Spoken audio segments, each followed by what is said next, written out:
Les voy alcanzando el enlace y las claves de la semana pasada. Semana pasada, semana 12.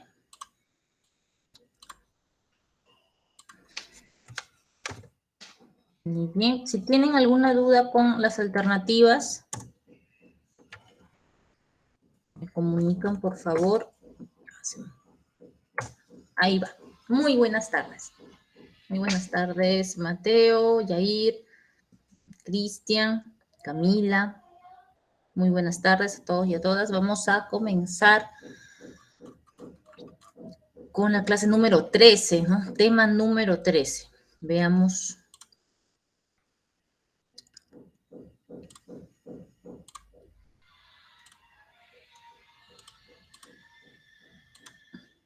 Ahí está.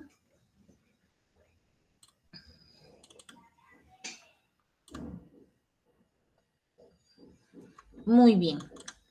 Antes de eso, vamos a recordar algunos detallitos, ¿no? Para poder enlazar este tema con el previo, ¿no? Con la clase previa. La semana pasada hemos nosotros ya iniciado el estudio del bloque que pertenece a la literatura peruana. Lo empezamos con el tema de las literaturas, la literatura peruana prehispánica, y lo continuamos, y ahí donde nos hemos quedado con la literatura peruana colonial. Bien, previamente ya habíamos visto la literatura latinoamericana, así en general, literatura española. Recordemos esos bloques en los cuales se divide el curso, y ahora nos centramos en literatura peruana. La literatura prehispánica aquí en Perú se desarrolló hasta la llegada de los españoles. Fue exclusivamente oral, ya que no se conoce una escritura hasta el momento, y se divulgó, ¿no?, en el idioma quechua, ya que la literatura prehispánica peruana se desarrolló durante el periodo del Imperio Incaico. Por tanto, el predominio de la cultura quechua también, ¿no?, significó el predominio de la lengua quechua, en la cual se desarrollaron estos productos literarios de carácter oral.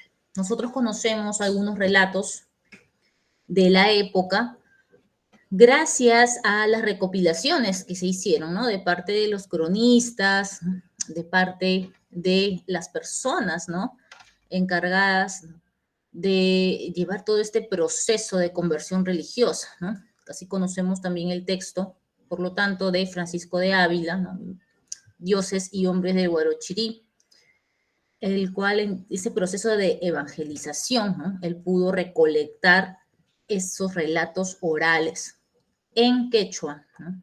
Los escribió y después fueron traducidos del quechua al español por José María Arenas.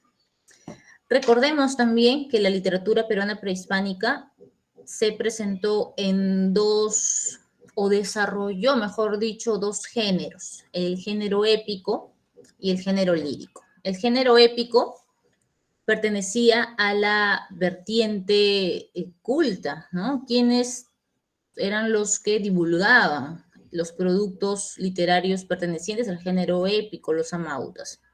Aquí encontramos dos subespecies, el mito y la leyenda. En cuanto al género lírico, era perteneciente a la vertiente popular. Recordemos que la literatura prehispánica peruana era clasista, y quienes divulgaban los productos, las obras del género lírico eran los jarabicos. Bien, ahora las características solamente las vamos a mencionar. Ya mencioné una: es clasista, es agrícola, es colectiva, es animista, es oral. Y eso es en cuanto al punto número 1, ¿no?, en relación a la literatura peruana prehispánica. Con la llegada de los españoles va a iniciarse el momento del Perú colonial. El Perú colonial también va a presentar, ¿no?, una producción literaria de la época, y nosotros lo dividimos en dos vertientes: una vertiente castellana, una vertiente española, con la crónica, y después una vertiente quechua con el teatro, en este caso Ollantay.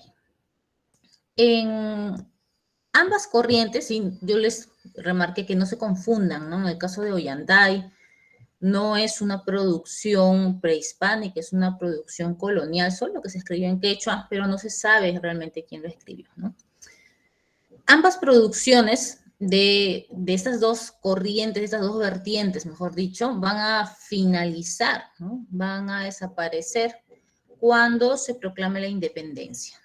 Vamos a brindar fechas aproximadas de 1821 y 1824, en donde ya las ideas libertarias y las acciones logran, ¿no?, esa conquista de la libertad, conquista de la independencia. A partir de ese momento ya se va a trabajar, se va a presentar otra producción literaria.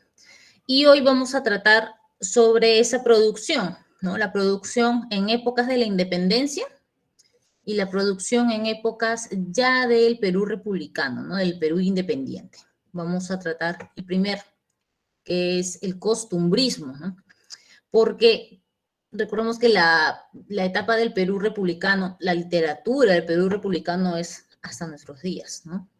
A partir de la independencia tenemos el costumbrismo, luego tenemos romanticismo, el realismo, el modernismo, vanguardismo, luego la generación de 50, la generación de 60, y es hasta ahí donde vamos a llegar, pero la literatura republicana se sigue desarrollando. Muy bien, entonces vamos a comenzar ya después de este recuento con la literatura de la emancipación.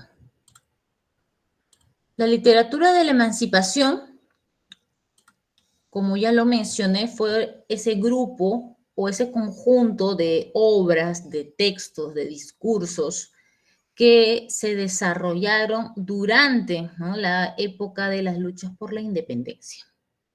Aproximadamente, ¿no?, desde 1780 hasta 1824, ¿no?, en donde ya se declara o se consigue de manera definitiva la independencia de nuestro país. Muy bien, entonces remarquemos esa idea, no olvidemos esta definición, ¿no? Es el conjunto de obras, manifestaciones, textos, discursos que se desarrollaron durante la época de la lucha por la libertad peruana. Y aquí, ¿no?, nosotros estamos observando algunas imágenes de esos sucesos, ¿no?, que van a acompañar todo este contexto de la producción literaria de la emancipación. Tenemos acá una imagen de las batallas de Junín y Ayacucho en 1824. Aquí también acompañan otros hechos. Por ejemplo, tenemos la rebelión de Túpac Amaru II, ¿no? Esta es la fecha en la que se está contando, que inicia la literatura de la emancipación. La rebelión de Túpac Amaru II no solo es importante, es un hecho destacado en nuestra historia, ¿no?, sino también a nivel latinoamericano, ¿no? Es un suceso que marca no solo esa idea, ese movimiento de cambio, de la búsqueda de libertad aquí en Perú, sino también en los otros territorios de las futuras naciones.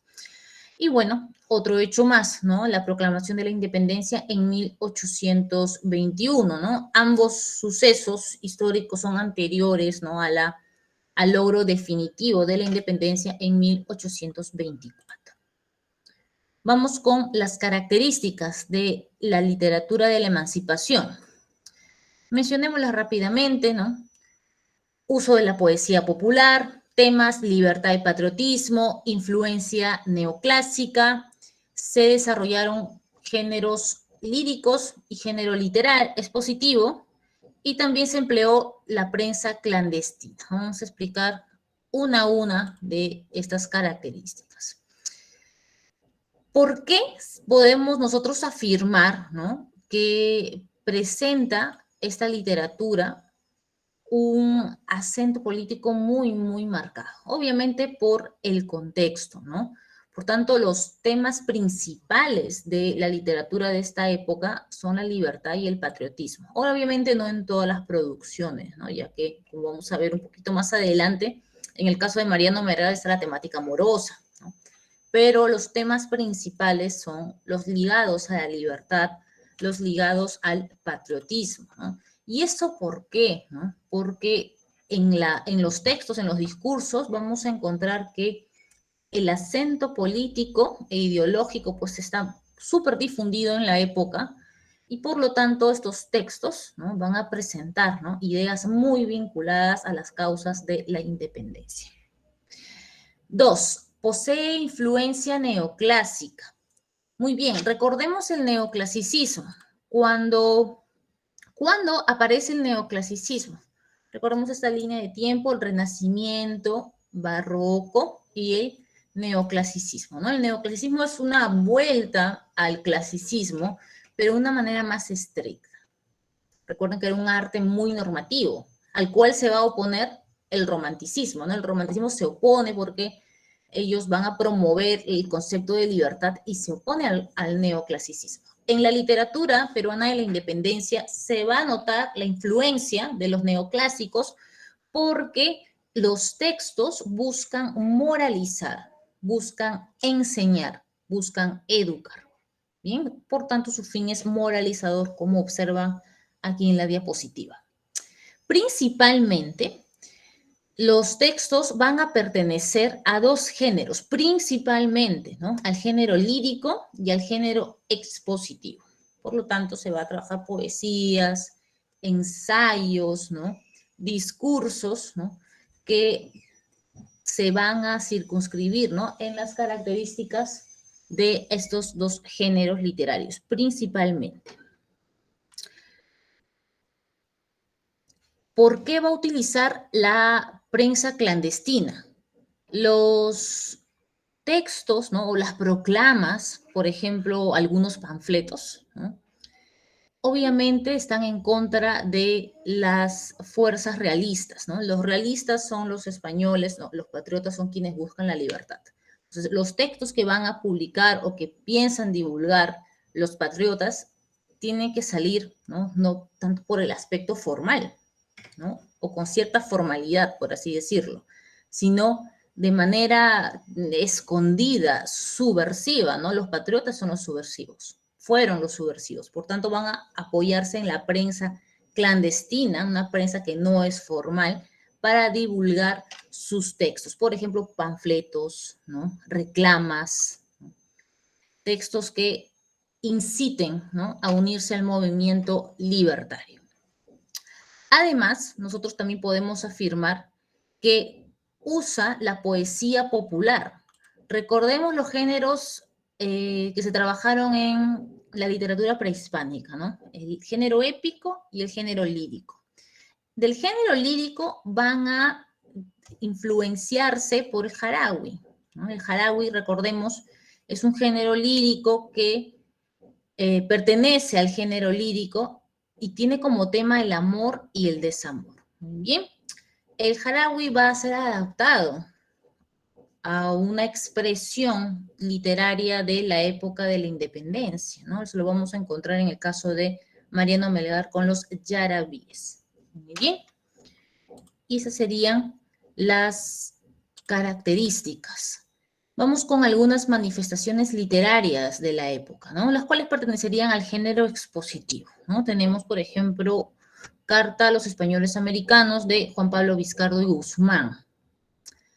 El Nuevo Mundo es nuestra patria, su historia es la nuestra, y en ella es que debemos examinar nuestra situación presente para determinarnos por ella a tomar el partido necesario a la conservación de nuestros derechos propios y de nuestros sucesores, ¿no? El Nuevo Mundo, o sea, América, ¿no?, América es nuestra patria, su historia es la nuestra, ¿no? Conservación de nuestros derechos propios. ¿Qué temas estamos viendo aquí, no? La independencia. Bien, no tanto en torno a la justicia, ¿no?, sino a formarse como un colectivo, una nación, un sentimiento de nación independiente, ¿no?, que ya no esté subordinada a otros. Nosotros tenemos un territorio, tenemos nuestra historia, tenemos nuestros derechos, ¿no? Por lo tanto, apostemos por una idea de independencia, ya no depender de otro poder u otro poderío. Veamos otro más. Oda a Bolívar. Les comenté que se trabajó especialmente el género expositivo y el género lírico. Aquí observamos un caso del género lírico. Oda a Bolívar. Nosotros vimos de Junín el campo, vimos que al desplegarse del Perú y de Colombia, las banderas se turban, las legiones altaneras. Huye el fiero español despavorido, o pide paz rendido.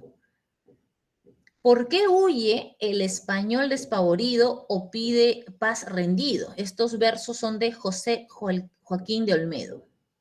Oda a Bolívar. ¿Qué era una oda? Una alabanza. Muy bien, era un poema, ¿no?, que alababa a un objeto, a un lugar, a una persona, a cualquier tema, uno puede delimitar. En este caso se está admirando a Simón Bolívar. ¿Cómo se está presentando Simón Bolívar? Como una figura imponente. ¿Qué va a provocar? ¿Qué reacción provoca? Que los españoles pidan, ¿no? O pide paz rendido, o sea, pueden estar implorando por su vida, o muy bien pueden huir. Este poema es tanto una admiración hacia la figura de Simón Bolívar. Eso es en cuanto al género lírico. Y acá tenemos otro más, otro caso del género lírico que ya había adelantado un poquito. Tenemos el Yaraví primero. Aquí no observamos tanto la temática ligada a la libertad, a la independencia, ¿no? Acá ya vamos a encontrar una temática amorosa. Observemos. Yaraví primero. Todo mi afecto puse en una ingrata y ella inconstante me llegó a olvidar. Si así se trata un afecto sincero, amor no quiero más amar. La temática es diferente, ¿no? La temática es distinta. Aquí no está ligada a la libertad, al patriotismo, y es una temática amorosa. Por lo tanto, hay una variante, ¿no? En la literatura de la independencia, mediante el género lírico y el género expositivo, se presentaron, ¿no?, textos con temas ligados a la libertad, ligados al patriotismo, a la independencia, pero también vamos a observar casos, ¿no?, de temas que expresan la temática, ¿no?, o el sentir amoroso. Y ese es el caso de Mariano Melgar. Y por ese detalle se le va a considerar a él como un precursor del romanticismo, ¿no? Aquí también quiero remarcar algo, así como lo hice con Ollantay, ¿no? No porque esté escrito en quechua, pertenece a la literatura prehispánica ya. Igual acá, porque también he escuchado algunos comentarios anteriores en otros años, no en este salón, no, en otros años, que sostenía que Mariano Melgar era, o creían que Mariano Melgar era un autor del romanticismo. ¿Puede presentar rasgos? Claro que sí. ¿Por qué? Porque trabaja temas como la libertad, temas como la patria, temas como el amor, y esos son temas que nosotros hemos mencionado como parte, ¿no?, del romanticismo europeo, ¿no?, del romanticismo alemán, del romanticismo inglés. Pero en el caso peruano, ¿no?, el romanticismo, así en sentido estricto, nosotros lo vamos a ver con Ricardo Palma y también con Augusto Salaverry. En el caso de Mariano Melgar, por tratar de esos temas, es un precursor del romanticismo en Perú, por las ideas de libertad, patria y amor. Es un precursor del romanticismo, él es un autor de la literatura de la independencia. Mariano Melgar fue un poeta que falleció muy joven en las luchas por la independencia, ¿no?, cuando se unió a las tropas de Mateo Pumacahua. Estas fueron vencidas. Su líder también fue vencido y capturado, ¿no? Entre ellos estaba Mariano Melgar, ¿no?, y luego fue ejecutado. Falleció muy, muy joven. ¿Bien? Como pueden ver ahí, ¿no?, falleció con 25 años, ¿no?, de 1790, su fecha de nacimiento, hasta 1815, ¿no? Fue un joven poeta que en la causa por la independencia murió muy joven. Bien. En cuanto a su formación, ¿no?, él se formó para ser cura, ¿no? Recibió una formación eclesiástica, la cual él va a abandonar. ¿Por qué? Porque se enamoró, ¿no? Se enamoró de una mujer a la que nosotros conocemos como Silvia mediante su producción literaria, ¿no? Su nombre real es María Santos Corrales, pero luego ella ya no va a querer estar con él, ¿no? Eso también es algo muy comentado y parte de su obra, ¿no? En cuanto al tópico del desamor, pues está inspirado en su experiencia con María Santos Corrales o Silvia, ¿no? Que es el personaje literario, ¿no? Ya luego de ese suceso, ¿no? Él se va a unir a las tropas de Mateo Pumacahua, en donde van a encontrar el fin de sus días. Muy bien. En cuanto a su obra, porque ya hemos hablado un poquito de su vida, él manifestó dos vertientes. Tenemos una vertiente culta, que también es conocida como la vertiente neoclásica, y la otra vertiente es la popular, que proviene de esa influencia de la literatura prehispánica. En la vertiente culta o vertiente neoclásica, obviamente como su nombre lo señala, ¿no? Vamos a observar la influencia del neoclasicismo.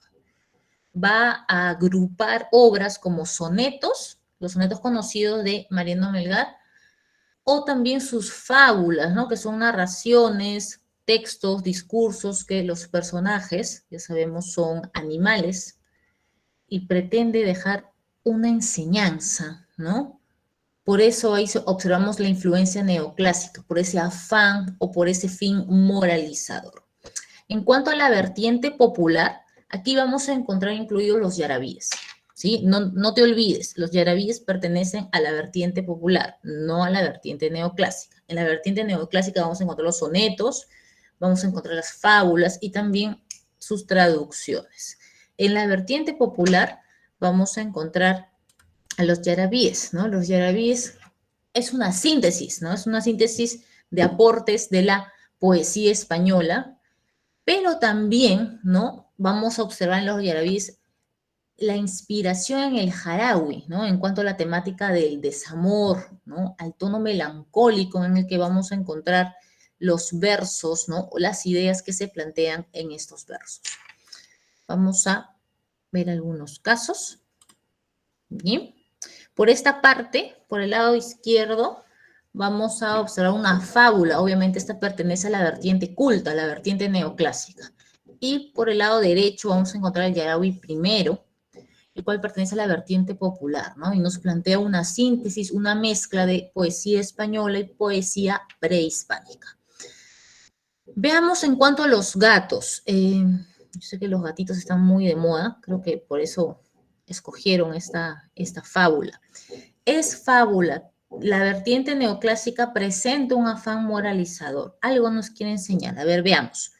Una gata parió varios gatitos, uno blanco, uno negro, otro manchado.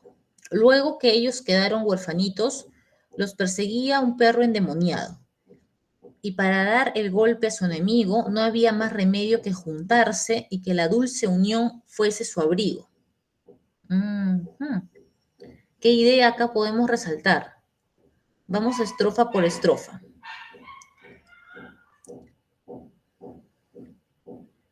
¿Qué está resaltando aquí? ¿Cuál es lo central en esta estrofa?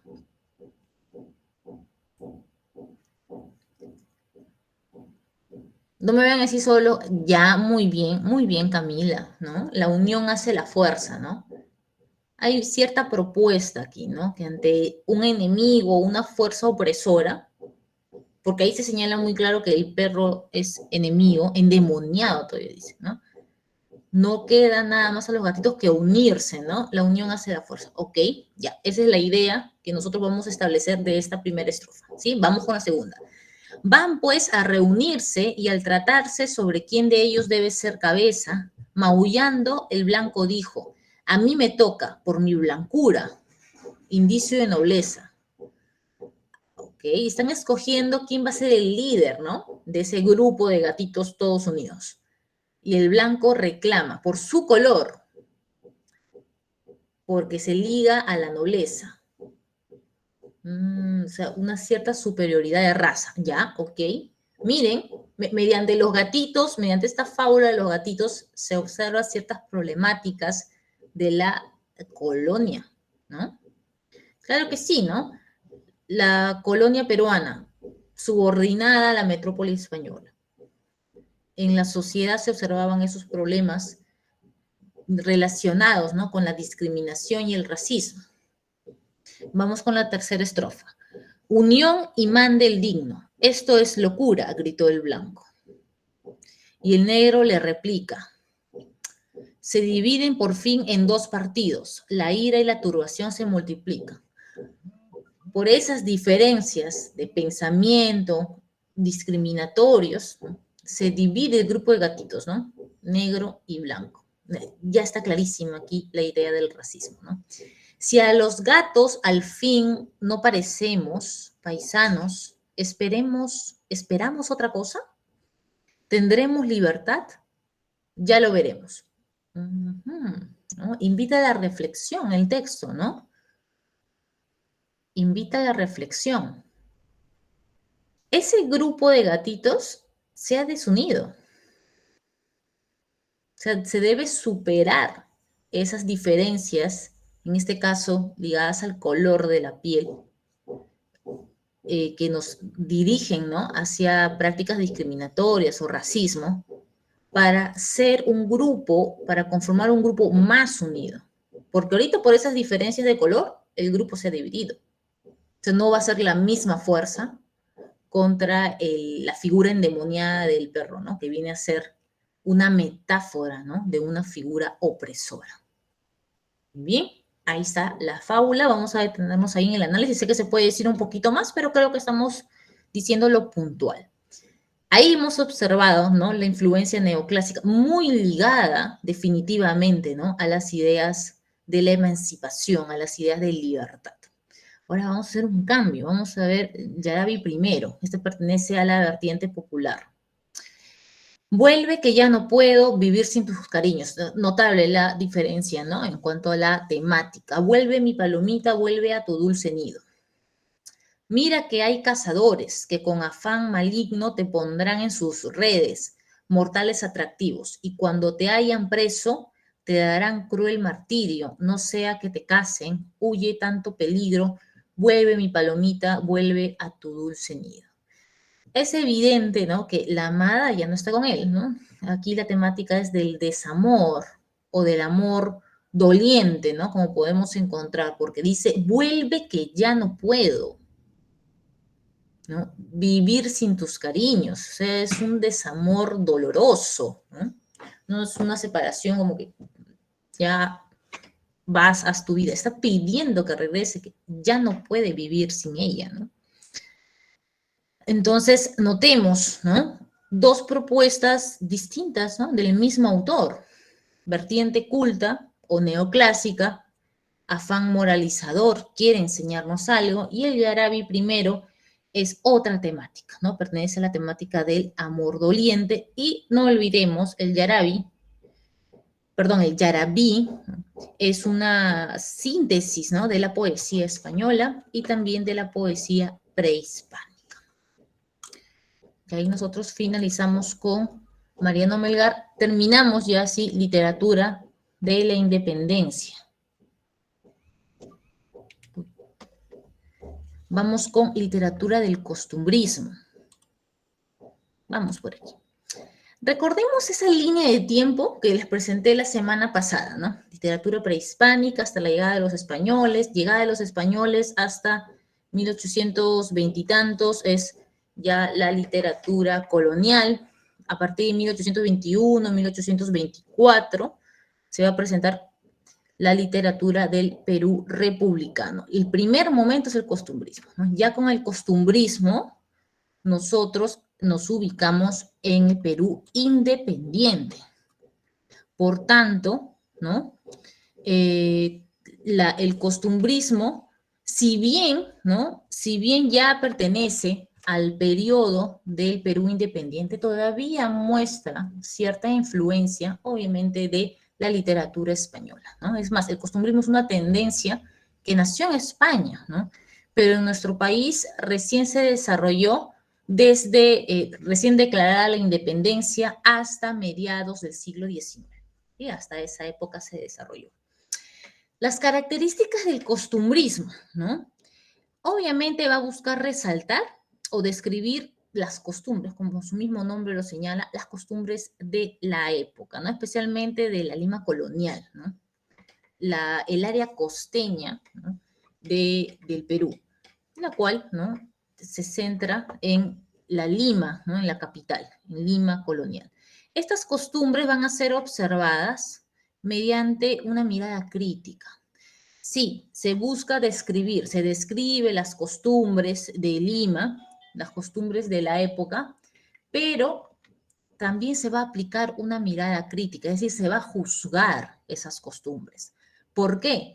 Porque los escritores del costumbrismo buscaron crear cierta conciencia en sus lectores, ¿no? Conciencias de esas costumbres, de lo mal de esas costumbres, ¿no? De las complicaciones, ¿no? De las confusiones que pueden marcar o pueden generar ciertos actos, ciertas conductas. Asimismo, también va a emplear la burla. Muy bien. La burla va a ser uno de sus recursos de estos escritores para que ellos puedan plantear cierta lucha política o lucha ideológica. Y por último, también va a presentar el costumbrismo dos vertientes, ¿sí? Una vertiente criolla, que nosotros vamos a señalar como vertiente popular, y también una vertiente anticriolla, que es la vertiente conservadora. Y esa vamos a encontrar que cada una de estas vertientes tiene su representante. Bien. Un datito más. En el costumbrismo se va a presentar cierta especie narrativa, ¿no? Que este es el artículo de costumbres. El artículo de costumbres va a mezclar ciertos rasgos como el relato y también como una noticia, ¿no? Una noticia periodística. Bien. Por tanto, vamos a afirmar que en la literatura del costumbrismo aquí en Perú también se trabajó el género narrativo, ¿no? En el género narrativo nosotros podemos ubicar el artículo de costumbres. Pero también, ¿no? se destaca por el desarrollo del género dramático y del género lírico. Esto lo vamos a ver con los autores que vamos a mencionar ahorita a continuación. Vamos primero con algunas manifestaciones culturales de la época. Por ejemplo, las pinturas de Pancho Fierro, ¿no? Tenemos aquí la zamacueca, el suertero, vendedor de lotería, que es un personaje, ¿no? de la Lima colonial, y la tapada limeña, que también es otro personaje femenino, ¿no? de la Lima colonial. Mediante estas pinturas, nosotros estamos observando las costumbres de la época. Mediante estas pinturas. Los escritores del modernismo, mediante sus textos, también buscaron representar las costumbres de la época. Y eso lo vamos a observar mediante estas dos vertientes y estos dos representantes. Muy bien. Los escritores representativos del costumbrismo, ¿no? Tenemos en la vertiente criolla o la vertiente popular a Manuel Asensio Segura, con la obra, una de las más conocidas, ¿no? La obra de teatro Ñacatita. Y por otra parte tenemos a la vertiente anticriolla o la vertiente conservadora, ¿no? Aristócrata. Aquí tenemos a Felipe Pardo Aliaga con el texto que justo vamos a comentar el día de hoy, este artículo de costumbres que se llama Un viaje, ¿no? Es el cual nosotros vamos a analizar. Vamos a hablar acerca de Manuel Asensio Segura.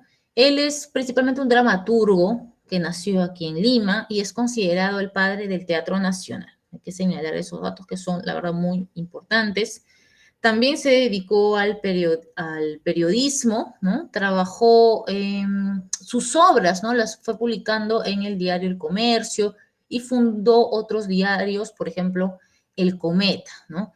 En este diario, ¿no? Él va a publicar artículos de costumbres y también poemas costumbristas. Entre las obras, ¿no? Nosotros vamos a conocer, ya he mencionado, Ñacatita, ¿no? También otra obra teatral tenemos El Sargento Canuto, Un paseo al puente, un artículo de costumbres que recuerdo bastante es Los carnavales. En este artículo de costumbres él va a narrar esas conductas de los limeños en el momento de jugar carnavales, porque ahorita ya se detuvo un poco, ¿no? Esa festividad, pero en los textos de ellos, en el texto de Manuel Asensio Segura sobre los carnavales, la verdad se evidencia que era todo un evento en la Lima colonial. Era todo un evento el juego de carnavales, o sea, se preparaban, de verdad se preparaban para jugar carnavales. Es más, se observa mediante ese juego que podían confluir, podían convivir las distintas clases sociales de Lima. Solo en ese momento, ¿no? Después ya como que se separaban, las que se volvían súper clasistas, pero en el juego del carnaval sí se nota que confluyen, ¿no? Que conviven las clases populares y los aristócratas. En ese texto, los carnavales.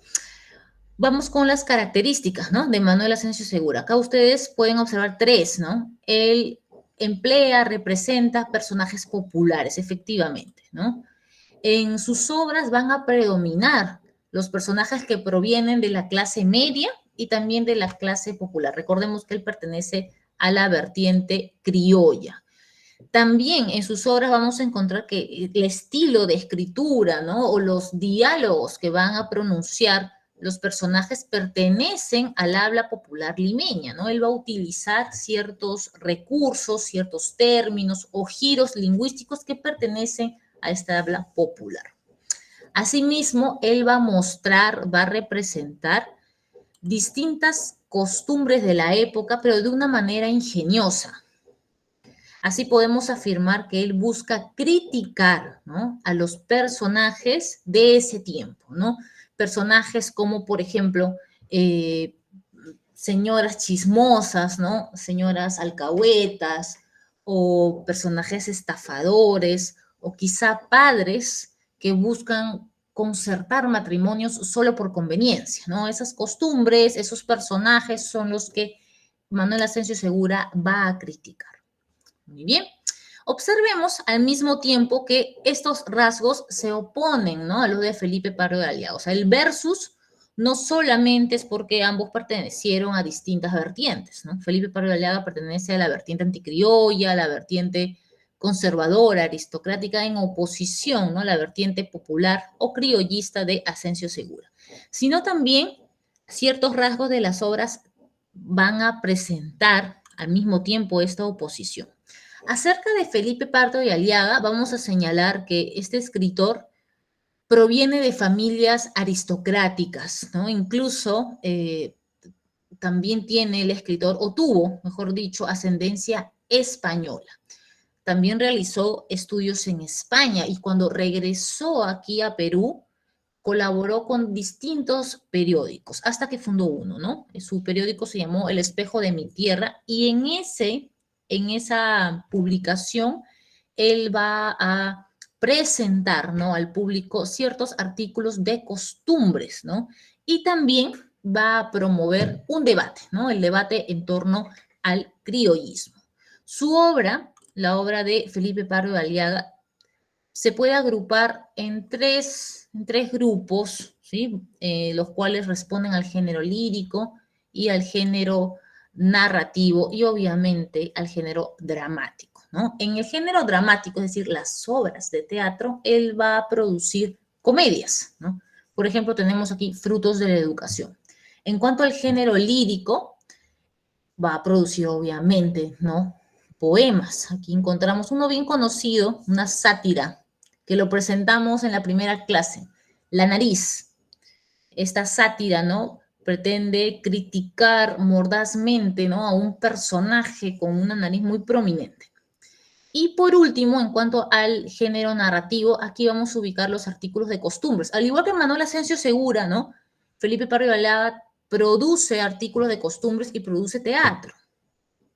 En el caso de Felipe Pardo de Aliaga vamos a nosotros a resaltar el paseo a Amancaes y un viaje, ¿no? Un viaje lo vamos a comentar el día de hoy, pero en el paseo de Amancaes también él representa ciertas costumbres de la época. No sé si ustedes conocen la zona, la parte del distrito del Rímac, San Juan de Amancaes.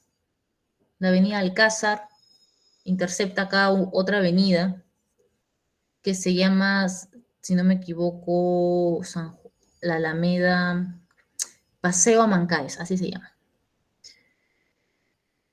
Esta calle, esta avenida, mejor dicho, va obviamente hacia arriba, ¿no? Luego se divide en dos zonas que ya están urbanizadas, ¿no? Porque antes todo era monte, ¿no? Cerros.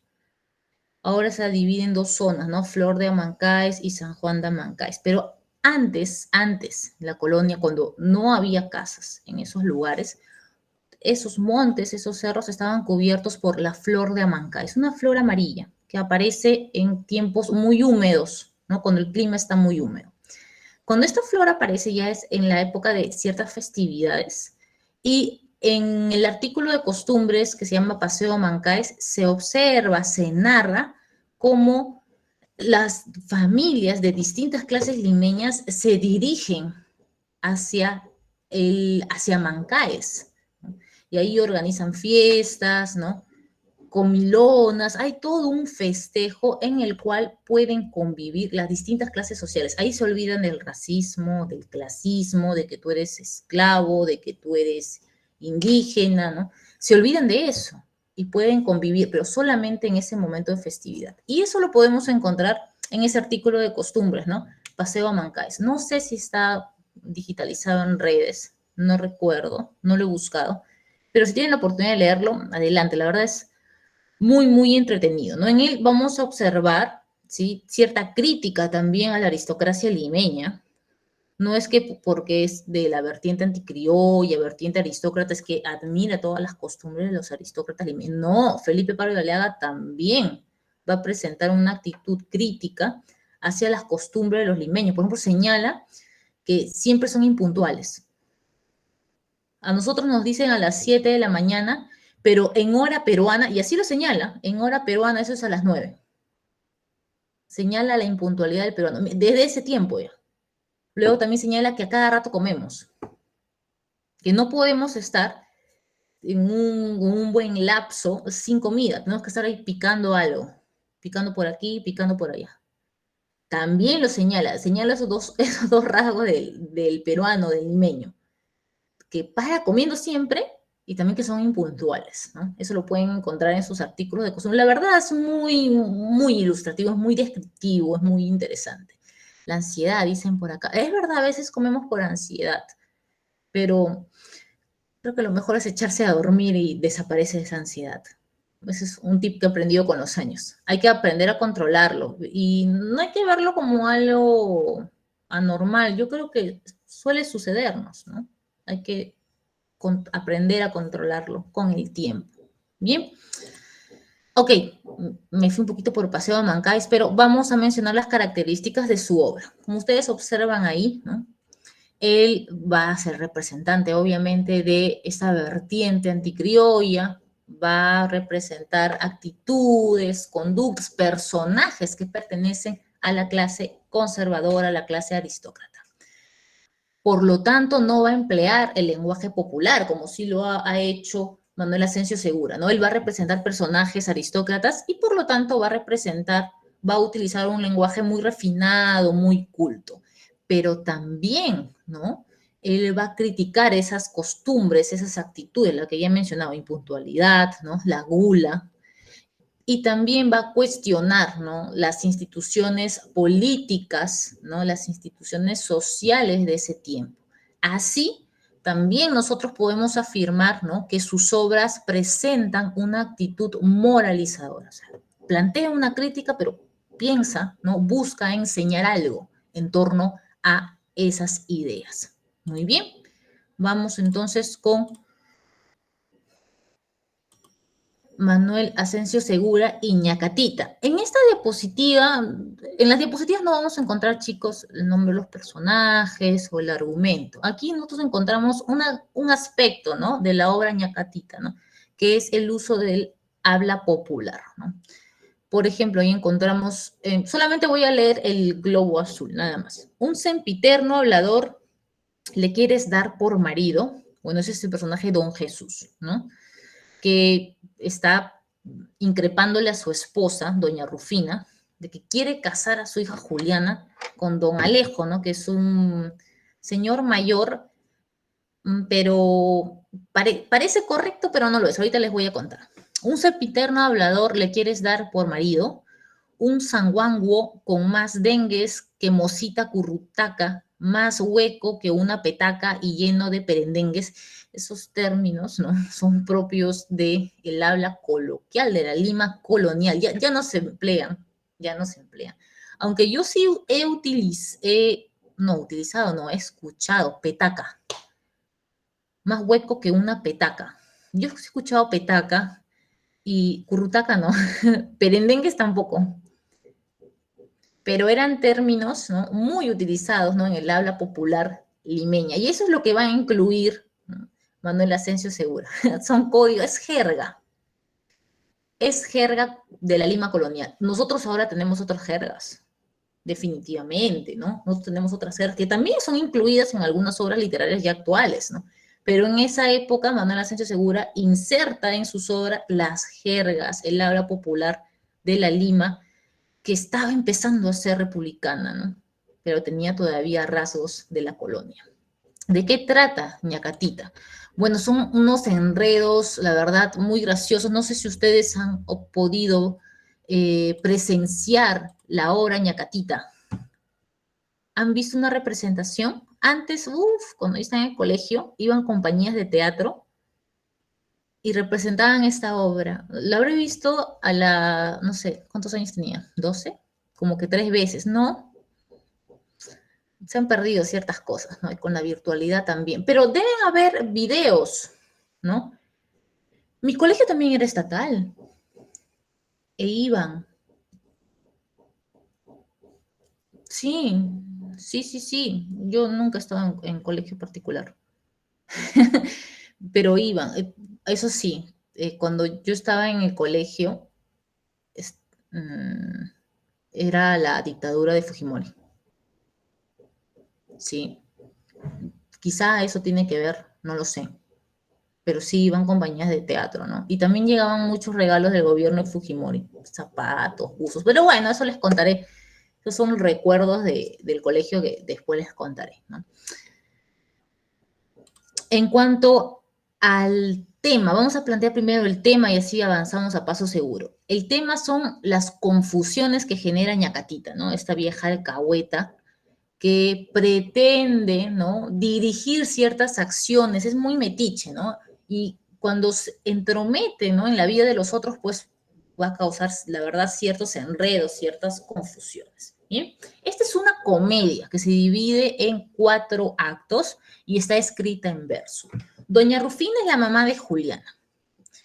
Y el papá de Juliana, esposo de doña Rufina, ¿no?, es don Jesús. Doña Rufina va a seguir los consejos de Ñacatita.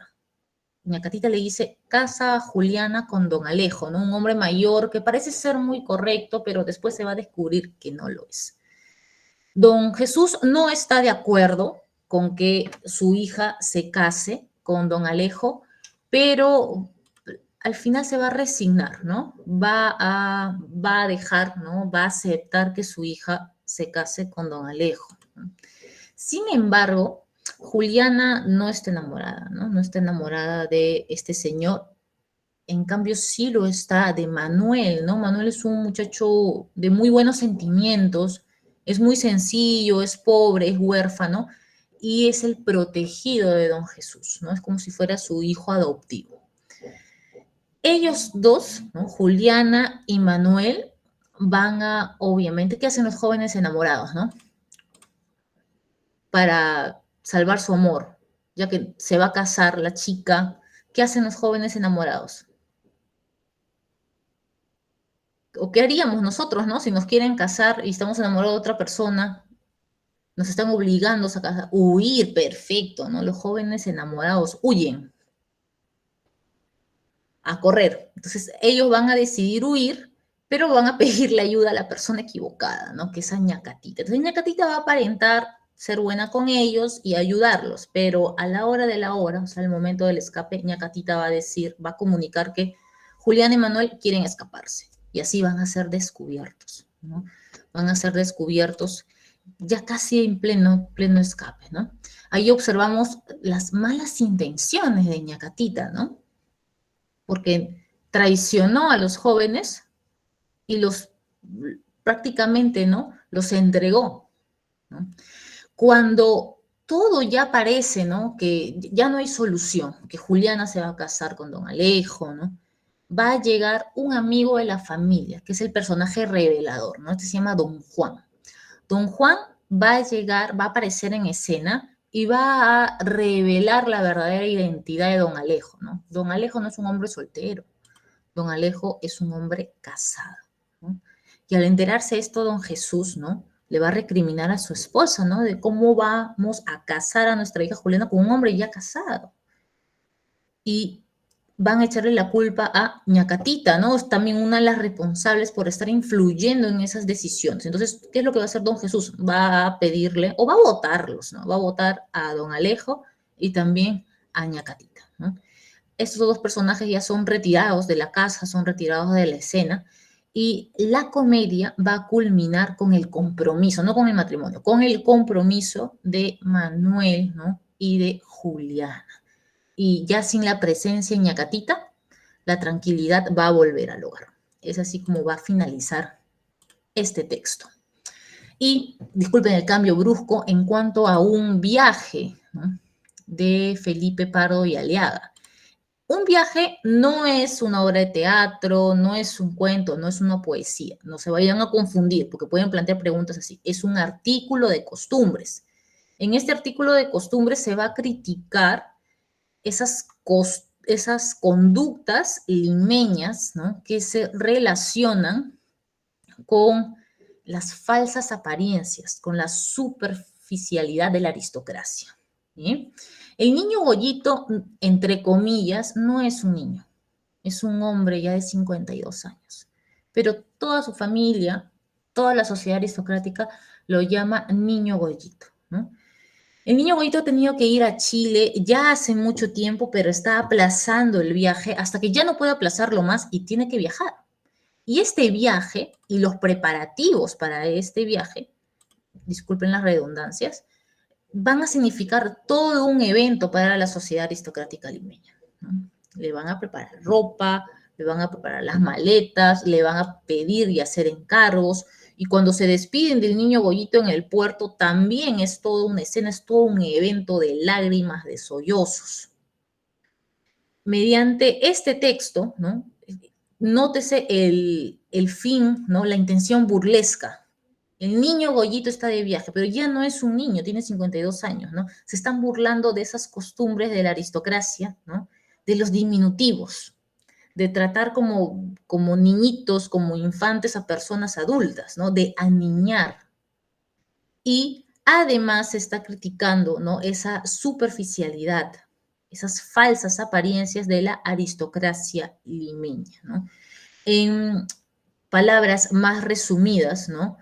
Si bien el autor representa personajes de la aristocracia, pertenece a la vertiente anticriolla y utiliza un lenguaje culto, critica a los personajes aristócratas de Lima, ¿no? En cuanto a esas costumbres que representa, a esa superficialidad, a hacer tanto alboroto por un viaje, no de una persona pues que es muy joven o sin experiencia, sino un hombre ya maduro.